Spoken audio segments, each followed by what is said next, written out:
The Devil Within Satgat might turn some heads, primarily because it sounds extremely similar to The Evil Within, which has created some confusion and double takes among many in the gaming community, including myself. The game is reasonably enjoyable, but it's also very frustrating with the combination of platforming and Souls-like features with a lot of optional backtracking for previously scattered locations for chests that you could not previously obtain. It's important not to mix this with a Metroidvania genre because everything will be collected en route to the next location in a very linear way that will have you doing things in a very specific order for all of your missions. When it comes to your story, I can't say that it was all that interesting. It's your typical trope about how you've lost your memories and everyone is currently out for your head since you betrayed your kingdom by your previous acts, while mixing in some demon components and harnessing their powers to assist you in defeating your opponents, who aren't all that amused that you're treating them so calmly after doing such terrible things which will slowly be revealed over time. While the game starts off quite strong with its physical gameplay and progression, it can get quite unpleasant as you earn abilities like wall jumping and just general platforming as you progress more into the game. What I mean is that it's an average platformer at first, where you'll just be jumping around the ledges with a double jump here and a drop down there,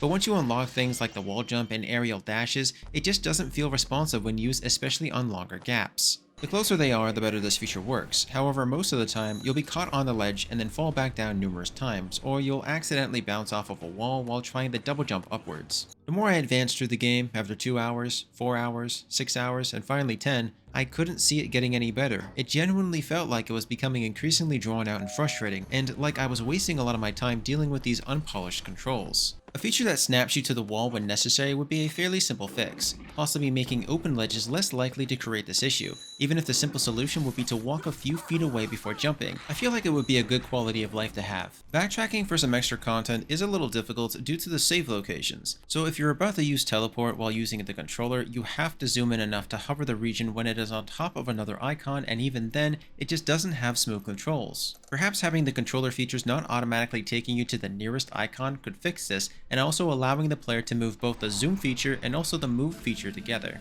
The Devil Within Satgat's visual interpretation isn't particularly impressive, especially while in cutscenes for too long, where you'll start to notice issues with the world flickering briefly.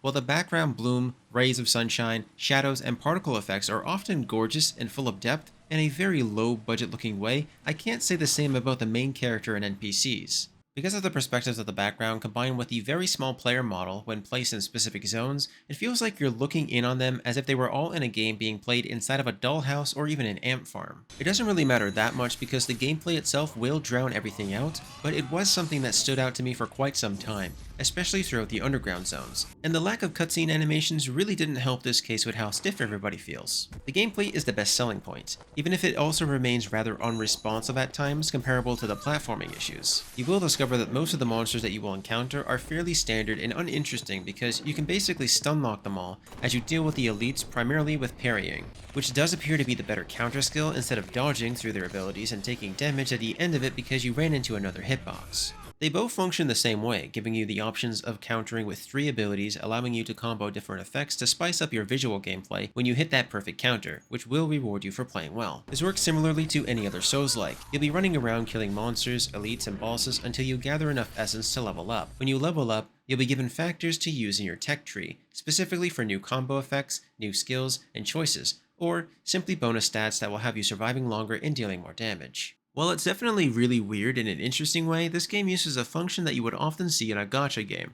where you would go back to fight a boss that you had already killed in the main story and then kill them over again, increasing their difficulty so you can get more rewards and a ton of essence, alongside golden keys for better drops from the golden chests and upgrading materials for your weapons, which I thought was pretty cool. Even if the bosses don't really do anything new, just hit harder and take a little bit longer to kill, it was a decent attempt at shaking up the standard farming concept. For being a joke weapon, the Excalibur sword sure felt like it was pretty powerful during the first 5 hours of gameplay. It's funny cause it plays the chicken sound effect when you crit. I would have loved to see some kind of an upgrade for it, even if it would have been useless early on but really strong later on at the cost of a ton of higher materials, because personally I would have loved to farm for that. I really hated having to give it up later on after out-leveling it with another weapon because the bosses and elites were getting a lot more difficult to deal with for each new location. The temptation was definitely there to use it for the entire playthrough, but I did have to drop it eventually. The bulk of the gameplay revolves around perfect parries and dodges and combo effects to destroy your enemies more so than repeatedly striking them with basic attacks, where you don't build up as much shock accumulation when landing perfect hits.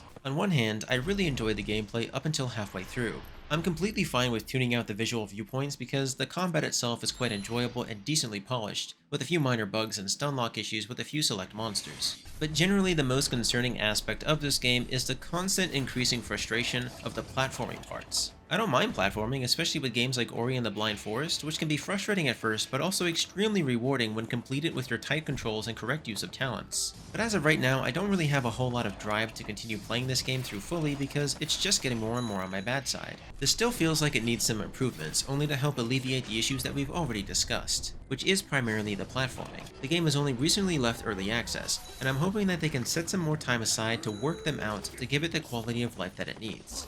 So if you're somebody who enjoys Souls-like adventure games that aren't your typical Metroidvania with unique combat that can make up for the game's clunky controls, you should definitely keep your eyes on this if you do not mind platforming issues and less than appealing visuals. It's not perfect, but it does provide a relatively pleasant experience for what it is worth.